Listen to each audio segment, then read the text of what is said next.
You're watching ABC4 News, celebrating 75 years. That's why I'm running for re-election. Because I know America. All right, you heard it right there. President Joe Biden officially running for re-election. He released that video today to make the announcement.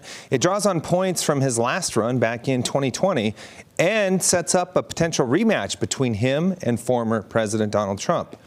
At 80 years old, President Biden, already the oldest president in U.S. history, a new NBC News survey finding 70% of Americans, including 51% of Democrats, believe the president should not seek a second term. Trump, at 76-year-old, even less support than Biden in that poll. Behind the Badge, brought to you by Big O Tires. All right, and here at home, flooding isn't the only issue right now. With Utah's rivers running high, search and rescue teams concerned about people getting in the water and being swept away by the current. ABC4's Brian Carlson shows us how Weber County search and rescue crews are already training to get those calls. It's today's Behind the Badge. Search and rescue teams feel it's almost inevitable people will fall in the water this spring and summer. So they're practicing now to make sure when they arrive, they can get those people the best chance to survive. With Utah rivers gushing, local safety experts expect our fast-moving water will draw more and more people seeking adventure. Excellent. Good job. That's why Weber County Search and Rescue has now started its outdoor swiftwater training. Reel it in, reel it in. How was the water feeling out there? It's cold. Yeah, it's real cold. Today they're braving the fast, frigid Weber River to practice rescuing someone swept up in the water or recovering the bodies of those who've drowned before teams arrive. The amount of force in this water is hard to understand unless you get swept away by it, and at that point it's too late. John Souls, the general training coordinator for the Weber County Swiftwater Response Team. Today every facet of the team is out on the river to ensure they're ready for the call. They've been sighted. Divers in the water act as swimmers caught in the current. How does it feel to be the bait? You're hoping to get caught. I bet you are. They float toward the county's outdoor horse team, lining the banks, who are experts in rope throwing. We're the shore patrol, if you will. We'll get over to the edge, get our throw bags ready, and be ready to deploy those out and try and get that person to grab that rope so we can pull them back into the shore. For someone they can scoop up from the water instead, search and rescue deploy their raft, demoed here, typically tethered to ropes from bank to bank, manned by the mountain climbing team. It gives them a stable platform that they can actually work from. So if there was someone stuck on a rock, we could lower the raft in a steady manner down to them. They could execute the rescue and then we could pull them back to shore. In cases where someone drowns, the county canine team, trained to find human remains, scours the shore to give crews better odds on where to search for the body. If our dogs can tell our teams that are going to be getting in the water where they should start and narrow that search area down, it's critical to the operation. They believe this year's high runoff is making waters deadlier than ever. The risk for a rescue or a recovery right now, with the volume of water we have this year, is something we've never seen before.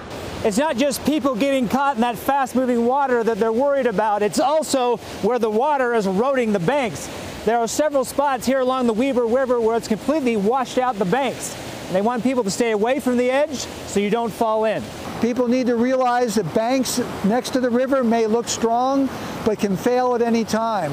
And as soon as you go into this water, it's cold, it's fast, you're not going to have another chance. So whether it's someone falling in or fun on the water gone wrong, Weber County Search and Rescue knows it's not long before this training will become a real-life rescue where someone's life is on the line.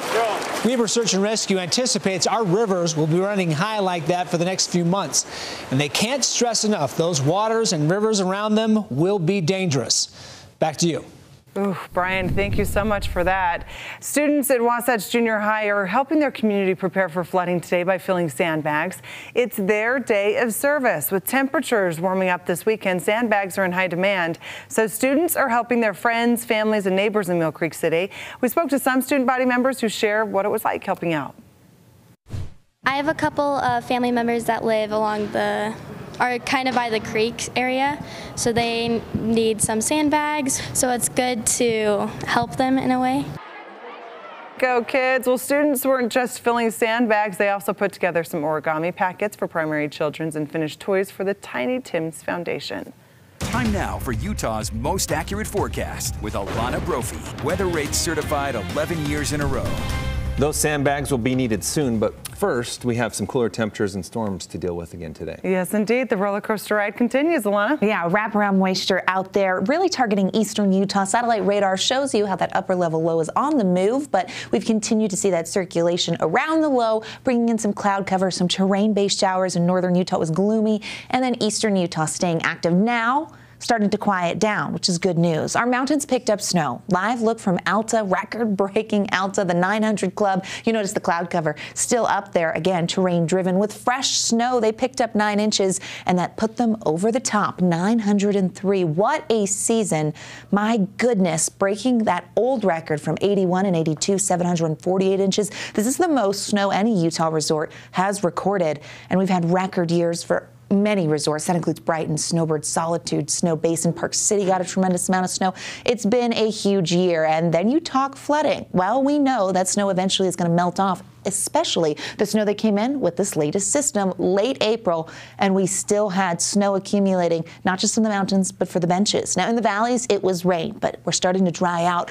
Live view from Cedar City, where they didn't get much wet weather, sitting at 54 though, they're cooler, and some clouds down there in Iron County, pretty shocked from the Southern Utah University network camera. So this low is digging to the southeast, moving out of the area. That is why we continue to stay unsettled today. By tonight, that moisture is over to the east of us, and we get clear conditions. Now, it will be chilly again because it's below average right now. 49 in Salt Lake, usually in the 60s this time of year, but we've got 40s along the Wasatch Front, 50s in Vernal, 50s in Cedar and the Four Corners area, 71 in St. George. Yesterday, they topped out at 81, so 10 degrees cooler than where they were at this point, and that's also the case for Salt Lake, Moab, Green River. Look at some of these numbers. Cedar City, 13 degrees cooler. So that front came through, did its job, northerly flow, brought in some gusty winds, as well as the wet weather. And now things are going to change. Weather patterns shift here. The futurecast shows that moisture over to the east of us with clear conditions. Now, that front that you see pushing towards Utah, it kind of skirts around us because a ridge of high pressure wants to set up. We do get northwesterly flow,